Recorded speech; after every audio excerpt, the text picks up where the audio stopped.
Welcome back to my channel. My name is Ratika Gupta and guys, today's topic is contingent contracts. Contingent contracts have been defined from section 31 to section 36 of the Indian Contract Act. So ये topic बहुत important रहने वाला है because this topic has covered 6 sections of the Indian contract act 1872. तो 6 sections बहुत होते हैं और ये बहुत important but as well as बहुत ईजी टॉपिक है. So will be finishing it very quickly. But guys before we start, if you are new to my channel and you have not subscribed it yet, please मेरे channel को अभी subscribe कर दो. And yes, if you enjoy learning with me, you understand what I teach, please like all my videos and do let me know in the comment section. So guys, let's get started with contingent contracts. Contingent contracts को हम conditional contracts भी बोलते हैं. अब यहाँ पे आपको एक एग्जाम्पल दूंगी और उसके बाद हम बिगिन करेंगे कि कंडीशनल कॉन्ट्रैक्ट्स होते क्या हैं और एल्स कॉन्टिंजेंट कॉन्ट्रैक्ट्स क्या होते हैं. So guys, suppose A says to B that I will be paying you 10,000 rupees जब तुम्हारे घर को आग लग जाएगी. तो ए जो है वो बी को बोलता है कि जिस दिन बी तुम्हारे घर को आग लगी, you know, when as soon as your house is burnt, I will be giving you 10,000 rupees. So यहाँ पे A जो है वो B को 10,000 rupees देने को तैयार है. बट कब? जब एक इवेंट जो कंडीशनल है वो होगा, तब A अपना B को 10,000 rupees देगा. तो मेरे कहने का मतलब क्या है कि कंडीशनल कॉन्ट्रैक्ट या कॉन्टिंजेंट कॉन्ट्रैक्ट्स क्या होते हैं? जब एक इंसान दूसरे इंसान के साथ कॉन्ट्रैक्ट तो करता है बट हैपनिंग और non happening of that event is dependent upon an uncertain future event. अब ए ने बी को कहा कि I will be giving you 10,000 rupees. 10,000 rupees A देने को तैयार है, बट कब? जब बी के घर को आग लगेगी. और अगर बी के घर को कभी आग लगी ही ना तो ए कभी उसको 10,000 रुपीज नहीं देगा. सो मेरे कहने का मतलब है कि दिस इज अ कॉन्ट्रैक्ट, एक मेन कॉन्ट्रैक्ट है बिटवीन ए एंड बी, जहां पे A is willing and ready to pay 10,000 rupees to B. But this main contract is contingent or dependent upon the happening or non happening of an uncertain event. और वो uncertain event क्या है? B के घर को आग लगना. तो यहाँ पे इसी को हम बोलते हैं contingent contract. और गाइस, जो ए और बी के बीच में कॉन्ट्रैक्ट हुआ, ये तो आपका मेन अग्रीमेंट है, मेन ट्रांजेक्शन जिसको बोलते हैं ना, मेन एग्रीमेंट, ये वो है. और जब हम बोल रहे हैं कि बी के घर को आग लगेगी, तो जिस इवेंट पे हमारा कॉन्ट्रैक्ट बेस्ड होता है उसको हम कोलेट्रल बोलते हैं. तो जिस इवेंट पे हमारा मेन इवेंट डिपेंडेंट होता है उसको हम कोलेट्रल बोलते हैं. कोलेट्रल का मतलब ही क्या होता है? सपोर्टिंग. कोलेट्रल का मतलब होता है सब्सिडरी, सपोर्टिंग और इंसिडेंटल. इट मीन्स कि ए का बी को पैसा देना is incidental, it is dependent upon happening of some event. और वो इवेंट क्या है? पहली बात तो वो इवेंट अनसर्टन है. आपको इस एग्जाम्पल को ध्यान रखनी, सारे पॉइंट्स क्लियर हो जाएंगे. पहली बात तो ए का बी को पैसा देना is dependent upon an event which is quite uncertain. और इवेंट अनसर्टन ही होना चाहिए. अगर इवेंट सर्टन होगा तो वो कॉन्टिंजेंट कॉन्ट्रैक्ट नहीं होगा, बिकॉज ये कॉन्ट्राडिक्टरी हो जाएगा. कॉन्टिंजेंट मतलब conditional, conditional upon the happening और non happening of an event. But अगर आपको पता है कि वो इवेंट या तो होगा 100% या नहीं होगा 100%, तो वो कंडीशनल नहीं होगा. तो वो भी हम डिस्कस करेंगे कि उस कॉन्ट्रैक्ट को हम क्या बोलते हैं. बट कॉन्टिंजेंट और conditional contract is a contract which is conditional upon the happening और non happening of an uncertain future event. पहली बात, it should be an uncertain future event. बहुत इंपॉर्टेंट बात है. जैसे कि बी के घर को आग लगना, नोबडी नोज आग लगेगी या नहीं लगेगी, it's an uncertain future event. दूसरी बात, कोलेट्रल. आपको अग्रीमेंट समझे कि कोलेट्रल क्या होता है? कोलेट्रल मतलब जो इंसिडेंटल होता है, साइमल्टेनियस होता है या सपोर्टिंग होता है. सीधी सी वर्डिंग में सपोर्टिंग लर्न कर सकते हो. सो जब ए बी को 10,000 रुपीज देने को तैयार है तो उसकी कोलेट्रल जो ट्रांजेक्शन होगी, कोलेट्रल एग्रीमेंट क्या होगी? जो सपोर्टिंग होगी. और सपोर्टिंग मतलब इट इज जो कंडीशनल होती है. और वो कंडीशनल क्या है यहाँ पे? बी के घर को आग लगना. सो आई होप आपको कोलेट्रल समझ आई कि कोलेट्रल एग्रीमेंट कौन सी होगी. वो अग्रीमेंट जिसपे हमारी मेन ट्रांजैक्शन डिपेंडेंट है, उसको हम सिंपल वर्ड्स में कहेंगे कोलेट्रल एग्रीमेंट. आपको अनसर्टन फ्यूचर इवेंट का मतलब समझ आया और इसकी इंपॉर्टेंस भी हम देखेंगे with the help of a case law. ये भी मैं आपको बाय द एंड बताऊंगी. अभी हम सिर्फ कैरेक्टरिस्टिक्स देख रहे हैं कि एक कॉन्टिंजेंट कॉन्ट्रैक्ट होता क्या है. तो कॉन्टिंजेंट कॉन्ट्रैक्ट वही कॉन्ट्रैक्ट होगा which is dependent upon the happening or non happening of an uncertain future event. Uncertain future event है तभी वो एक conditional या contingent contract कहलाता है, because वो dependent होता है, वो conditional होता है upon the happening or non happening of an uncertain future event. Secondly, हमेशा एक contingent contract, क्योंकि वो conditional होता है तो एक contingent contract के साथ एक collateral agreement ज़रूर होगी. collateral मतलब जो supporting होती है. तो वो भी आपने देख लिया कि बी के घर को आग लगना एक ऐसी agreement है जो क्या है, एक सपोर्टिंग है या इंसिडेंटल है टू दी मेन कॉन्ट्रैक्ट. तो वो भी आपको पॉइंट समझ आया. एंड मोर ओवर गाइज, एक और इंपॉर्टेंट पॉइंट मैं आपको बताना चाहती हूँ कॉन्टिंजेंट कॉन्ट्रैक्ट का. वो ये है कि जब तक बी के घर को आग नहीं लगेगी तब तक बी ए से पैसा क्लेम नहीं कर सकता। तो कॉन्टिंजेंट कॉन्ट्रैक्ट्स का एक बहुत इंपॉर्टेंट और बहुत ब्यूटीफुल पॉइंट जो हम बाद में भी डिस्कस करेंगे वो ये रहता है कि जब तक एक इवेंट हैपन नहीं होता, जब तक एक इवेंट नहीं होगा, तब तक एक इंसान दूसरे इंसान से कॉन्ट्रैक्ट को एनफोर्स नहीं करवा सकता।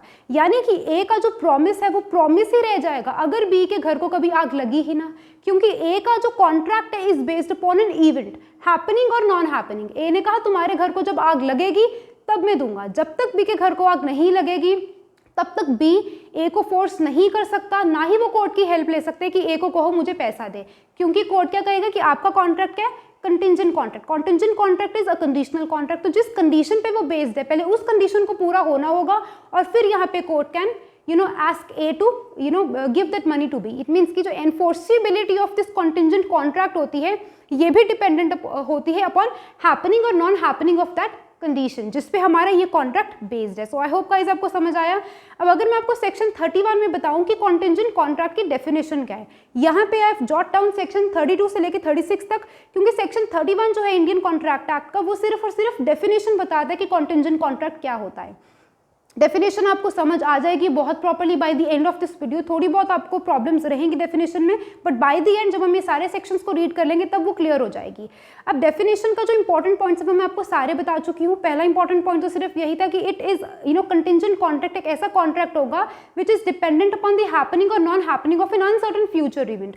दूसरा, इस कॉन्टिंजेंट कॉन्ट्रैक्ट में हमेशा एक कोलेटरल जरूर होगा। कोलेटरल मतलब जो सपोर्टिंग या इंसिडेंटल एग्रीमेंट होगी वो जरूर होगी, तभी वो कंडीशनल है, बिकॉज कोलेटरल एग्रीमेंट वही एग्रीमेंट होगी जिस कंडीशन पे हमारा मेन कॉन्ट्रैक्ट बेस्ड है। और तीसरा इंपॉर्टेंट पॉइंट कि जब तक उस इवेंट का होना नहीं पूरा होगा, यानी कि जब तक वो इवेंट नहीं होगा तब तक आप इन्फोर्सिबिलिटी नहीं करवा सकते, बिकॉज आपका मेन जो कॉन्ट्रैक्ट है इज डिपेंडेंट अपॉन हैपनिंग और non happening of an event, और जब तक वो होगा नहीं तब तक आप कोर्ट में नहीं जा सकते इन्फोर्सिबिलिटी के लिए। आई होप आपको ये तीनों पॉइंट्स क्लियर हुए।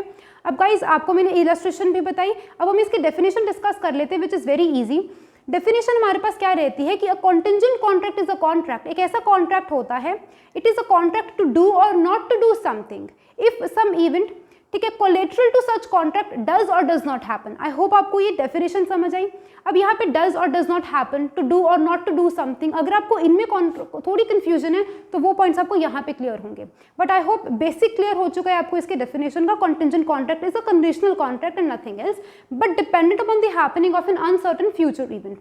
अब इस चीज़ को भी इतना एम्फेसाइज क्यों कर रही हूँ, बिकॉज गाइज जो कॉन्ट्रैक्ट्स डिपेंडेंट होते हैं अपॉन अ सर्टन इवेंट, जो सर्टन 100% है, तो वहाँ पे उनको हम कॉन्टिंजेंट नहीं एब्सोल्यूट कॉन्ट्रैक्ट कहते हैं। और यही एक डिफ्रेंसिएशन है between contingent and absolute contracts. Contingent contracts are contracts which are dependent upon the happening of an uncertain future event, uncertain future event पे बेस्ड होते हैं, और जैसे ही वो इवेंट हो जाएगा, as and when that event has happened, these contingent contracts will become enforceable by the court of law। लेकिन जब तक वो इवेंट नहीं होगा जिसपे हमारा मेन कॉन्ट्रैक्ट डिपेंडेंट है, तब तक कोर्ट भी इसको इन्फोर्स नहीं करवा सकता। वही सेम एग्जांपल इलस्ट्रेशन जो हमने बिगिनिंग में ली। बट एब्सोल्यूट कॉन्ट्रैक्ट्स बिल्कुल डिफरेंट होते हैं from contingent contracts, because absolute contracts are 100% contracts. It means they are not dependent upon an event happening or non happening, उस पर डिपेंडेंट नहीं होते, they are certain to happen। Example देती हूँ, suppose A says to B that I will be paying you some amount of money, मैं तुम्हें कुछ पैसा दूंगा। A says to B that I will be paying you some amount of money on the expiry of some time period, 1 महीने के बाद, 2 महीने के बाद, जैसे ही 1 महीना निकल जाएगा, 2 महीना निकल जाएगा, तो मैं तुम्हें पैसा दूंगा। या फिर I will be paying you some amount of money if some person C dies। अब गाइज आप यहाँ पे देखो कि मैन इज मॉर्टल, हर इंसान का मर जाना इज इंपॉर्टेंट, राइट, और ये चीज़ क्या है, एसेंशियल्स हैं, आप इसको निग्लेक्ट नहीं कर सकते। टाइम का एक्सपायर होना भी क्या है, is something which is natural. 1 महीना डेफिनेटली कभी तो निकलेगा, 2 महीने कभी तो निकलेंगे। It means it is not dependent upon an event happening और नॉट हैपनिंग, उस पर डिपेंडेंट नहीं है। It is certain that she will someday die, it is certain कि 2 महीने किसी दिन तो खत्म होंगे। तो यहाँ पे मेरा ही समझाने का पॉइंट क्या है कि absolute contracts are different from contingent contracts, because absolute contracts are absolute in nature. तो यहाँ पे दिस मनी जो ए ने बी को प्रॉमिस करी थी कि I will be paying you this money जब 2 मंथ्स एक्सपायर हो जाएंगे, आई will be paying you this money जब सी एक्सपायर हो जाएगा। इट मीन्स कहने का मतलब क्या है कि जो अमाउंट ए ने बी को प्रॉमिस करी है, इट इज सर्टन ये 100% पेएबल होगी, ए हैज़ टू पे इट टू बी, चाहे आज पे करनी पड़े चाहे 1 साल के बाद पे करनी पड़े. It means it is not dependent upon an event happening और not happening. It is something which is certain और एक certain event, right? It's an event which is certain. Time 100% कभी ना कभी तो expire होगा. A person 100% कभी ना कभी तो वो भी इंसान expire होगा. तो कहने का मतलब है कि absolute contracts and contingent contracts are differentiated. तभी मैं बोलती हूँ कि contingent contracts बहुत इंपॉर्टेंट है कि they are dependent upon an event happening or not happening, uncertain future event. अगर वो uncertain नहीं होगा event तो वो contingent नहीं absolute contract होगा. और इस contention को support करते हुए I've brought a case law for you जिससे आपको और properly समझ आएगा, which is Secretary of State for India versus Arathun 1882. Guys, इसमें क्या हुआ था कि there was a person plaintiff ने गवर्नमेंट ऑफ इंडिया के साथ एक कॉन्ट्रैक्ट किया. प्लेंटिफ ने गवर्नमेंट ऑफ इंडिया को बोला कि मैं आपको एक specified quality of timber supply करूंगा. यानी कि प्लेंटिफ के बीच में और गवर्नमेंट ऑफ इंडिया जो डिफेंडेंट है इन दिस केस, इनके बीच में एक कॉन्ट्रैक्ट हो चुका है. इस इंसान ने कहा कि I will be supplying you with some quality of timber, so and so quality of timber. उसने पूरी डिस्क्रिप्शन दी कि मेरी टिम्बर में ये सब कुछ होगा. गवर्नमेंट ऑफ इंडिया ने उस टाइम पे जब कॉन्ट्रैक्ट किया था प्लेंटिफ के साथ, तो गवर्नमेंट ने क्लियरली ये बताया था कि हम आपका टिम्बर ज़रूर लेंगे, बट टिम्बर की जो हमारा कॉन्ट्रैक्ट है ये तब कंप्लीट होगा व्हेन दिस टिम्बर इज़ आप कह लो कि उसको ग्रीन सिग्नल मिल जाएगा by the superintendent of gun carriage factory. So एक गन कैरियज फैक्ट्री है, उसके सुपरिंटेंडेंट है, जब वो इस चीज़ को ग्रीन सिग्नल दे देंगे, जब वो इस चीज़ के लिए हाँ कर देंगे, तभी हम आपसे ये टिम्बर खरीदेंगे. इट मीन्स आप यहाँ पे ये देखो कि गवर्नमेंट ने जब कॉन्ट्रैक्ट किया था, गवर्नमेंट ऑफ इंडिया ने जब कॉन्ट्रैक्ट किया था प्लेंटिफ के साथ, तो उस टाइम पे गवर्नमेंट ने क्लियर कट बोल दिया था कि हमारे बीच में कॉन्ट्रैक्ट है, but this contract is contingent upon the happening और non happening of an uncertain future event. हमें नहीं पता कि सुपरिंटेंडेंट इसके लिए हाँ करेंगे या ना करेंगे, weather he will approve it और नॉट, हमें नहीं पता. अगर वो अप्रूव कर देंगे तो हम आपसे टिम्बर खरीद लेंगे, but in case he rejected तो हम आपसे टिम्बर नहीं खरीदेंगे. तो it is a contingent contract which is dependent upon an event happening और not happening, which is an uncertain future event. तो अब यहाँ पे गाइज आपको एक तो इवेंट हैपनिंग नॉन हैपनिंग का कॉन्सेप्ट समझ आए. दूसरा कोलेटरल, यहाँ पे क्या रहेगा, कोलेटरल एग्रीमेंट कौन सी रहेगी, जो एग्रीमेंट है between government of India and superintendent. तो आई होप आप यहाँ पे रिलेट कर पा रहे हो जो इंपॉर्टेंट पॉइंट्स मैंने आपको बिगिनिंग में बताए. कोलेटरल का पॉइंट भी समझ आए कि मेन जो कॉन्ट्रैक्ट है is between this plaintiff and the government, लेकिन जो गवर्नमेंट सुपरिंटेंडेंट के साथ कॉन्ट्रोवर्सी करेगी that is collateral to it. Collateral मतलब वो अग्रीमेंट जिसपे हमारा मेन ट्रांजेक्शन बेस्ड होता है. Main contract is conditional upon some agreement और उस अग्रीमेंट को हम कोलेटरल एग्रीमेंट बोलते हैं. तो यहाँ पे इस केस में क्या होता है, सुपरिंटेंडेंट ने रिजेक्ट कर दिया कि हम इस टिम्बर को नहीं खरीदेंगे, तो प्लेंटिफ ने गवर्नमेंट ऑफ इंडिया को स्यू कर दिया कि मेरी जो टिम्बर है इट इज़ जो इसकी डिस्क्रिप्शन है वो 100% वही है जो मैंने आपको प्रॉमिस किया था. इट मीन्स मैंने तो 100% वही टिम्बर आपको लाके दी है. अब यहाँ पे आप ब्रीच ऑफ कॉन्ट्रैक्ट कर रहे हो. तो यहाँ पे जब कोर्ट के पास केस गया तो कोर्ट ने कहा कि government has made no breach of contract. तो यहाँ पे ब्रीच ऑफ कॉन्ट्रैक्ट क्यों नहीं हुआ, इसका रीजन क्या है कि it was a contingent contract. And contingent contract क्या होता है, it is dependent upon the happening और non happening of an uncertain future event. Uncertain event था जो किसी को नहीं पता था कि सुपरिंटेंडेंट इसको एक्सेप्ट करेंगे या रिजेक्ट करेंगे, किसी को नहीं पता था. उन्होंने रिजेक्ट कर दिया. तो यहाँ पे आप ये नहीं बोल सकते कि गवर्नमेंट ने स्यू किया, गवर्नमेंट ने ब्रीच किया है. मैंने आपको बिगिनिंग में ही बताया था कि जब तक बी के घर को आग नहीं लगेगी तब तक बी ए से 10,000 नहीं मांग सकता. वही यहाँ पे बात है कि जब तक सुपरिंटेंडेंट इसको एक्सेप्ट नहीं करेंगे गवर्नमेंट नहीं खरीद सकती. और ये चीज़ प्लेंटिफ को ऑलरेडी गवर्नमेंट ने बता रखी थी कि हमारा कॉन्ट्रैक्ट कॉन्टिंजेंट कॉन्ट्रैक्ट है, कंडीशनल कॉन्ट्रैक्ट, और जब तक वो कंडीशन पूरी नहीं होगी तब तक हम आपके साथ कॉन्ट्रैक्ट नहीं कर पाएंगे. तो कोर्ट ने भी वही कहा कि जब तक ये कॉन्ट्रैक्ट की कंडीशन पूरी नहीं होगी, हाँ अगर सुपरिंटेंडेंट हाँ कर देता, इस केस में पर्टिकुलरली अगर वो अप्रूव कर देता, गवर्नमेंट आपसे टिम्बर खरीद लेती, उसके बाद गवर्नमेंट आपको पैसा ना देती, तो वहाँ पे आप केस फाइल कर सकते हो for breach of contract. But यहाँ पे तो कंडीशनल कॉन्ट्रैक्ट है, तो कंडीशन ही पूरी नहीं हुई तो उसकी इन्फोर्सेबिलिटी अभी पॉसिबल नहीं है. जैसे ही कंडीशन पूरी हो जाती है contingent contract it becomes enforceable by the court of law. उसके बाद आप कोर्ट में जा सकते हो फॉर क्लेमिंग कॉम्पेंसेशन और फॉर क्लेमिंग जो भी आपका क्लेम बनता है. सो आई होप गाइज आपको समझ आए सारे इंपॉर्टेंट पॉइंट्स हम बिगिनिंग से डिस्कस करते आ रहे हैं. I have explain you with the help of a case law कि what is the importance of an uncertain future event, what is meant by collateral agreement, right, and how a contract becomes enforceable after an event जिस पे वो dependent होता है happens और does not happen. तो आई hope आपको ये सारे पॉइंट्स क्लियर हुए.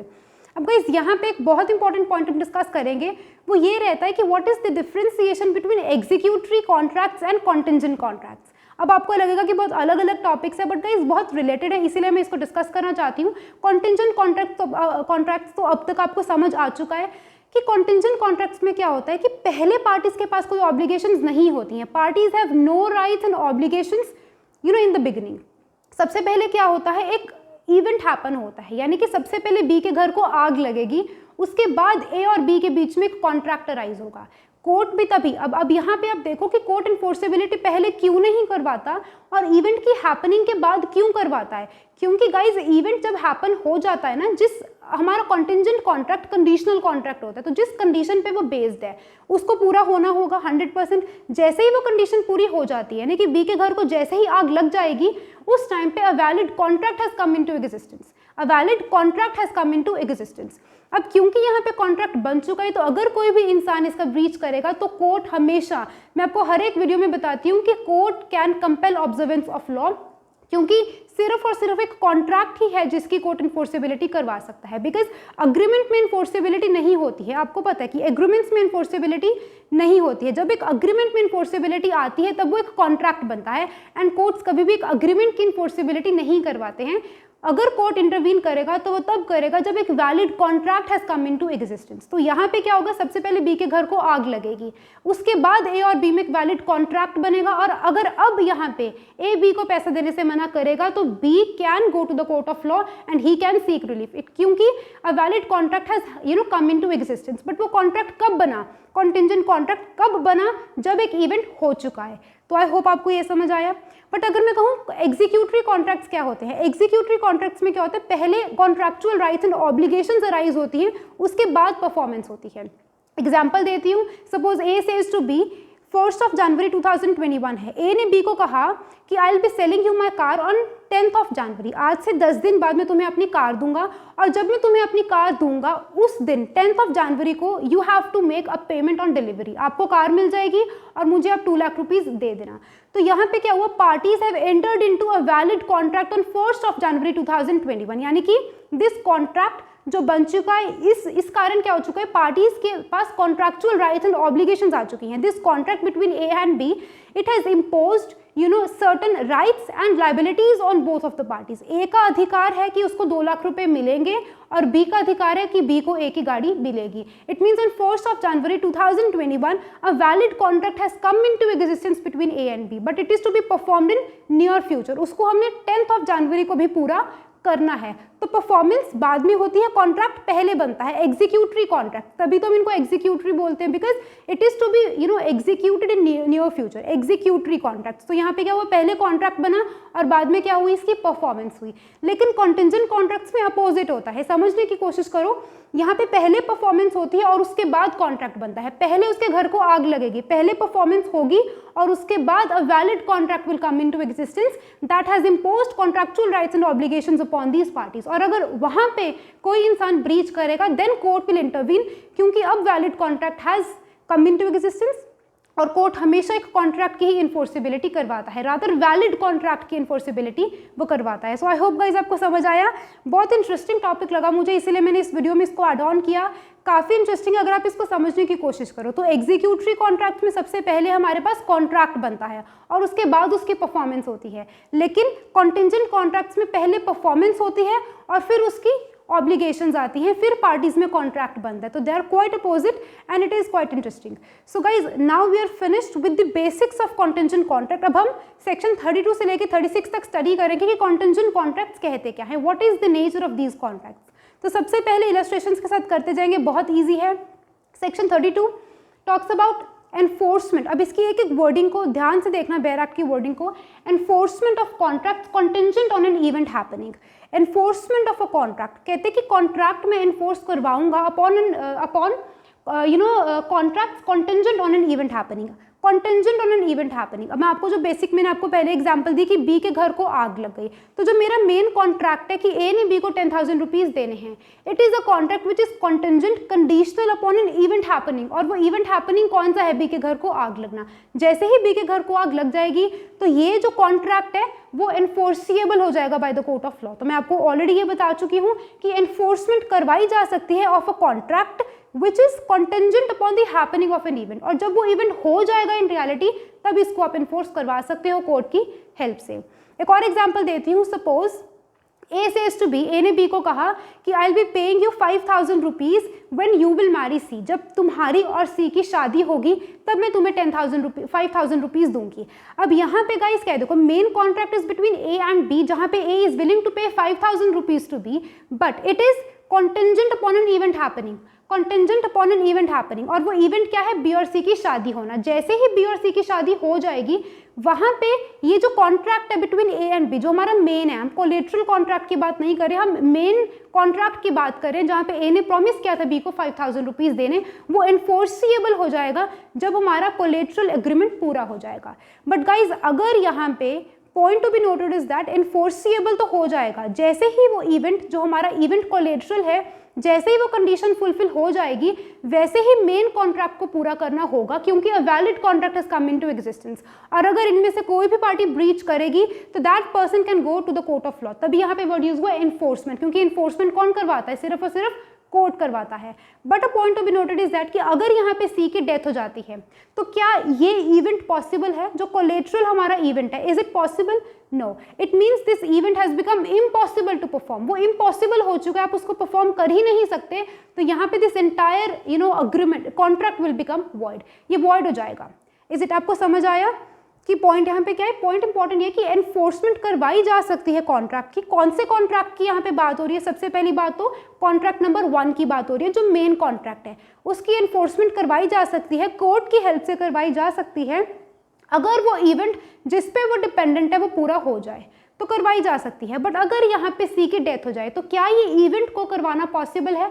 नहीं। तो इसलिए क्या होगा? When that event has become impossible to perform, यहाँ पे भी हम स्टडी करेंगे, when that event has become impossible to perform, तो वहाँ पे the entire contract it becomes void. अब यहाँ पे भी गाइस डिफरेंशिएशन है, वॉइड एग्रीमेंट की बात मैं नहीं कर रही, मैं वॉइड कॉन्ट्रैक्ट की बात कर रही हूँ। जिनको पता है कि वॉइड एग्रीमेंट और कॉन्ट्रैक्ट में क्या डिफरेंशिएशन है, that is the best thing. But अगर किसी को नहीं पता गाइस, तो जब मैंने इंडियन कॉन्ट्रैक्ट एक्ट को स्टार्ट किया था उस टाइम पे मैंने बेसिक्स क्लियर किए थे, because if you are reading these, आपको बेसिक्स ही नहीं पता तो वो बहुत एक सेटबैक है टू दैट चाइल्ड। तो आप उन वीडियोस को जरूर देखना। I have made separate videos on void and illegal agreements, void and voidable contracts, तो आपको डिफरेंशिएशन समझ आएगा। Here we are talking about a void contract, not a void agreement. हम void contracts की बात कर रहे हैं। तो क्योंकि वो पहले एक valid contract था, लेकिन क्योंकि that collateral और that conditional जो हमारा event it has become impossible to perform, तो main transaction तो करनी impossible definitely है, तो that contract has now become void, तो वो void contract बन जाएगा। I hope आपको समझ आया। सेकेंड हमारे पास जो सेक्शन 33 है वो इसका अपोजिट है, which is enforcement of contracts. कहते हैं कॉन्ट्रैक्ट की एनफोर्समेंट करवाई जा सकती है। कॉन्ट्रैक्ट मतलब contract number 1, we are not talking about collateral guys, यहाँ पे हम कॉन्ट्रैक्ट नंबर 1 की बात कर रहे हैं। एनफोर्समेंट मतलब अगेन कोर्ट की हेल्प से उन कॉन्ट्रैक्ट्स की एनफोर्समेंट करवाई जा सकती है which are contingent on an event not happening. Event not happening यहाँ पे सेक्शन 33, इवेंट नॉट हैपनिंग का मतलब है गाइस, अब देखो suppose there are 2 people A and B, A B को बोलते हैं कि अगर एक शिप, ठीक है, वापस नहीं आती है, अगर एक शिप कुछ देर में वापस नहीं आती है, सपोज आप कोई भी टाइम पीरियड ले लो, ए और बी के बीच में एग्रीमेंट होती है, ए बोलता है इवेंट नॉट हैपनिंग में, इसी एग्जांपल को याद रखना, ए बी को बोलते हैं कि सपोज हम एक अग्रीमेंट करते हैं कि अगर सो एंड सो शिप जो पैसिफिक में गई है, अगर वो विद इन अ ईयर वापस नहीं आती है, इवेंट नॉट हैपनिंग, अगर ये नहीं आती है तो मैं तुम्हें 10,000 रुपीज़ दूंगा। इट मीन्स आप यहाँ पे क्या देखो, इन्होंने अग्रीमेंट करी upon an event not happening, तो यहाँ पे मेन हमारी एग्रीमेंट, मेन कॉन्ट्रैक्ट वही है कि मैं तुम्हें 10,000 रुपीज़ दूंगा। मेन हमारे पास जो एग्रीमेंट है या जो कॉन्ट्रैक्ट है वो वही है कि I will be paying you 10,000 rupees, but वो जो 10,000 रुपीज़ ए ने बी को दे रहे हैं, it is dependent upon an event not happening. Not happening अब हम रीड कर रहे हैं, इवेंट नॉट हैपनिंग मतलब अगर ये शिप 1 साल में वापस नहीं आएगी तो मैं तुम्हें पैसे दूंगा, और अगर इन रियलिटी वो शिप 1 साल में वापस नहीं आती है तो ए को वो बी को पैसे देने होंगे। और ये कॉन्ट्रैक्ट कब इन्फोर्सिएबल होता है गाइज, अब इसको समझने की कोशिश करो। Upon an event not happening, A ने बी को बोला कि अगर उस शिप को अगर वो विद इन अ ईयर वापस नहीं आएगी तो मैं तुम्हें पैसे दूंगा। अब यहाँ पे ये इन्फोर्सिएबल तो बन जाएगी, यानी कि कोर्ट इसकी इन्फोर्सिबिलिटी करवाएगा कॉन्ट्रैक्ट नंबर 1 की, अगर वो जो कोलेटरल है यानी कि जो हमारा कंडीशनल इवेंट है, इफ इट बिकम्स इम्पॉसिबल, यानी कि कल को वो जो शिप है वो डूब जाती है, अगर वो शिप डूब गई यानी कि या फिर उस शिप को आग लग गई, कुछ भी ऐसा सीज में होता है कि वो शिप डूब जाती है, ईदर दैट शिप इज संक और that ship has cot fire, कुछ भी होता है उस शिप को, यानी कि उस इवेंट के बाद उस शिप का वापस आना क्या है, इम्पॉसिबल। वापस आना तो पॉसिबल नहीं अगर वो शिप डूब चुकी है। तो यहाँ पे क्या है, ये जो मैंने अग्रीमेंट की थी ए ने बी के साथ कि मैं तुम्हें 10,000 रुपीज दूंगा, तो that agreement was contingent dependent upon an event not happening. तो अगर आपको पता है कि वो इवेंट कभी होगा ही नहीं, जब शिप डूब चुकी है तो वो वापस कभी आएगी ही नहीं, मतलब व्हेन दैट पर्टिकुलर इवेंट जो कोलेटरल है, जो हमारा कंडीशनल है, that particular event has become impossible to perform, जब वो इम्पॉसिबल हो चुका है, वो पूरा हो ही नहीं सकता, शिप विद इन ईयर वापस आ ही नहीं सकते क्योंकि शिप को तो आग लग चुकी है या शिप डूब चुकी है। तो ये जो मेरा कॉन्ट्रैक्ट है, ए और बी का जो कॉन्ट्रैक्ट है, it is dependent upon an event not happening and you are 100% sure कि it is an event which is not going to happen. It means यहाँ पे जब that event is it has become impossible, वो इवेंट का होना impossible हो चुका है, यानी कि शिप के डूबने के कारण वो इवेंट इम्पॉसिबल हो चुका है, तो यहाँ पे अब कोर्ट इनको एनफोर्स करवा सकता है। तो सेक्शन 32 एंड 33 क्या है, दोनों अपोजिट है। यहाँ पे सिर्फ इतना लिखा है 32 और 33 में कि एक कॉन्ट्रैक्ट को, कॉन्ट्रैक्ट नंबर 1 को, जो मेन कॉन्ट्रैक्ट है उसको एनफोर्स करवाया जा सकता है कोर्ट की हेल्प से, अगर जिस ये जो इवेंट है, ठीक है, जो हमारा मेन ट्रांजैक्शन है, वो जो मेन ट्रांजैक्शन जिस इवेंट पे बेस्ड है, अगर तो वो नहीं होगी, तो यानी कि अगर शिप डूब जाएगी तो that has become impossible to perform, कभी हो ही नहीं सकता, यानी कि जो अग्रीमेंट हुई थी वो अब क्या रहेगी, इन्फोर्सिएबल हो जाएगी। तो आपको समझ आया, आपको सिर्फ इस वर्डिंग को देखना और कुछ भी नहीं करना। It is very easy and keep those examples in mind, all these illustrations. So enforcement of contracts की इन्फोर्सिबिलिटी हो सकती है, कोर्ट करवा सकता है, लेकिन कब करवाएगा, जब या तो बी के घर को आग लग जाएगी या फिर जो शिप है वो जो डूब जाएगी, इट विल बी sunk और set to fire.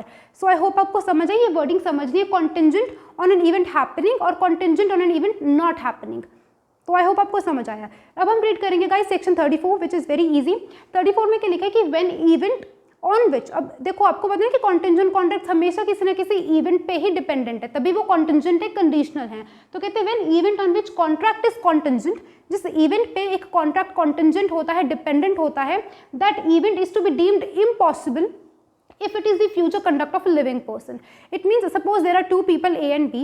A says to B that I'll be paying you so and so amount of money provided you marry C. अगर तुम C से शादी करते हो तो मैं तुम्हें 5,000 रुपीज़ दूंगा। But guys what happens is कि C is a living person. अब अगर C ने B से शादी करने के बजाय D से शादी कर ली, अब आप मुझे बताओ कि अगर C ने D से शादी कर ली तो क्या वो B से कभी भी शादी कर पाएगा? एक तरीके से this contract has become impossible to perform.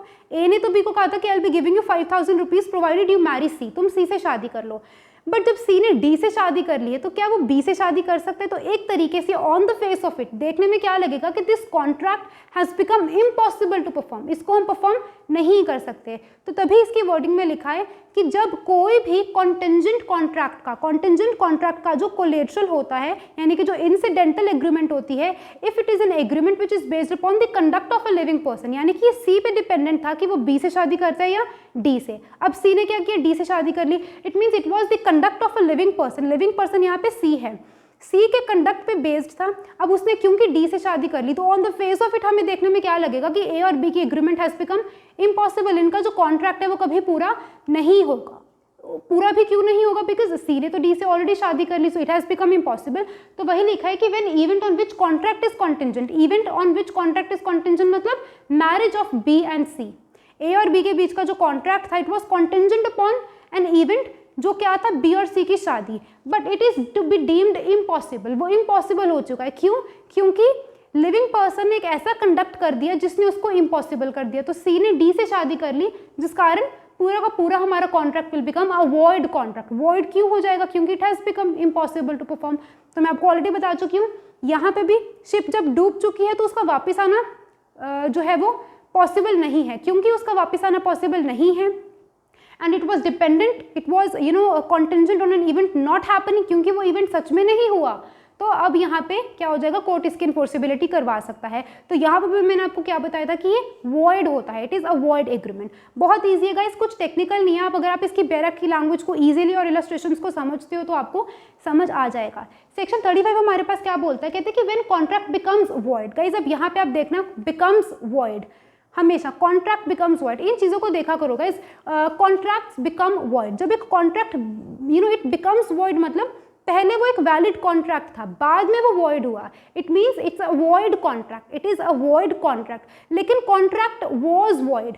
तो इसका एक इनमें डिफ्रेंसिएशन होता है, वॉइड कॉन्ट्रैक्ट्स और अग्रीमेंट्स में बहुत डिफ्रेंसिएशन होता है, आप देखना जरूर इस वीडियो को, इट इज़ वेरी इंटरेस्टिंग। अब यहाँ पे क्या कि कॉन्ट्रैक्ट तो पहले अपने आप में एक कॉन्ट्रैक्ट है, लेकिन इट हैज़ बिकम वॉइड, वो क्यों? तो when contract becomes void which are contingent upon happening of a certain event within a fixed time. ये भी मैं आपको एग्जाम्पल दे चुकी हूँ कि within a fixed time A B को बोलते कि अगर एक साल में एक शिप वापस नहीं आई, अब इसको ध्यान से देखना, ए बोलता है बी को कि अगर एक साल में एक शिप वापस नहीं आई तो मैं तुम्हें 10,000 रुपीज़ दूंगा। गाइस अगर तो वो शिप वापस आ जाएगी, अगर तो वो शिप वापस आ जाएगी तो यहाँ पे इन्फोर्सिबिलिटी नहीं हो पाएगी।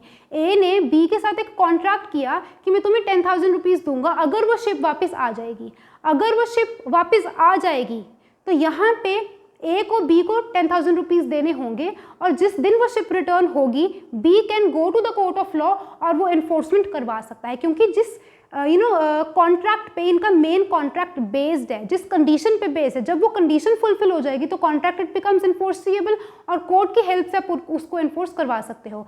बट गाइज अगर यहाँ पे ए ने बी को कहा कि अगर ये शिप वापस आती है तो मैं तुम्हें 10,000 रुपीज़ दूंगा, no instead of that ship coming back वो शिप डूब जाती है या उस शिप को आग लग जाती है। So what do you think, क्या ये कॉन्ट्रैक्ट कभी पूरा हो पाएगा? नहीं, क्योंकि जिस कंडीशन पे मेन कॉन्ट्रैक्ट बेस्ड है that condition has become impossible, वो कभी वापस ही नहीं आएगी, तो इसकी इन्फोर्सिबिलिटी नहीं हो सकती। तो गाइस यहाँ पे हमारे पास टॉपिक क्या आता है कि व्हेन कॉन्ट्रैक्ट बिकम्स वॉइड। अब आपका कॉन्ट्रैक्ट वॉइड हो जाएगा, मैं आपको बता चुकी हूँ कि when that event has become impossible to perform, ship का वापस आना पॉसिबल ही नहीं, तो जब आपका कंडीशनल कॉन्ट्रैक्ट जो कंडीशन है जब वही पूरी नहीं होगी तो आपका मेन कॉन्ट्रैक्ट भी पूरा नहीं हो सकता और वो कॉन्ट्रैक्ट क्या हो जाएगा, वॉइड हो जाएगा। वही यहाँ पे लिखा है कि व्हेन कॉन्ट्रैक्ट बिकम्स वॉइड, क्योंकि शिप डूब चुकी है और वो वापस कभी नहीं आएगी, which are contingent upon happening of a certain event, यानी कि शिप का डूब जाना within a fixed time within a year. But इसका मैंने आपको अपोजिट भी समझा दिया कि आप एक तो होता है कॉन्ट्रैक्ट वॉइड हो जाएगा, वो वॉइड क्यों हो जाएगा, क्योंकि वो शिप कभी वापस नहीं आई, लेकिन this contract can be enforced. Section 35 का पैराग्राफ नंबर 1 है, जो पैराग्राफ नंबर 2 है, it also talks about an event which a contract which can be enforced. यहाँ पे लिखा है इट बिकम्स वॉइड, पैराग्राफ 2 में लिखा है कि a contract can be enforced. तो एनफोर्स कब करवाया जाएगा,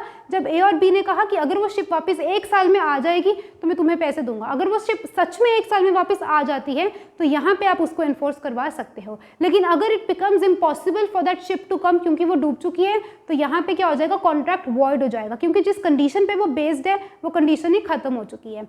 एंड गाइस सेक्शन 36 बहुत ईजी है, हम डिस्कस कर चुके हैं। Agreements contingent upon an impossible event it is void. तो हम यहाँ पे देख ही चुके हैं कि अगर कोई इवेंट इम्पॉसिबल हो जाता है, यानी कि जो मेरा मेन ट्रांजेक्शन है, मेन कॉन्ट्रैक्ट है, उस मेन कॉन्ट्रैक्ट जिस इवेंट पे वो बेस्ड है, अगर वो कंडीशन कभी पूरी ही नहीं होगी because it is impossible for that condition to fulfil, तो मेरा मेन कॉन्ट्रैक्ट कभी पूरा नहीं हो पाएगा एंड हेंस वॉइड।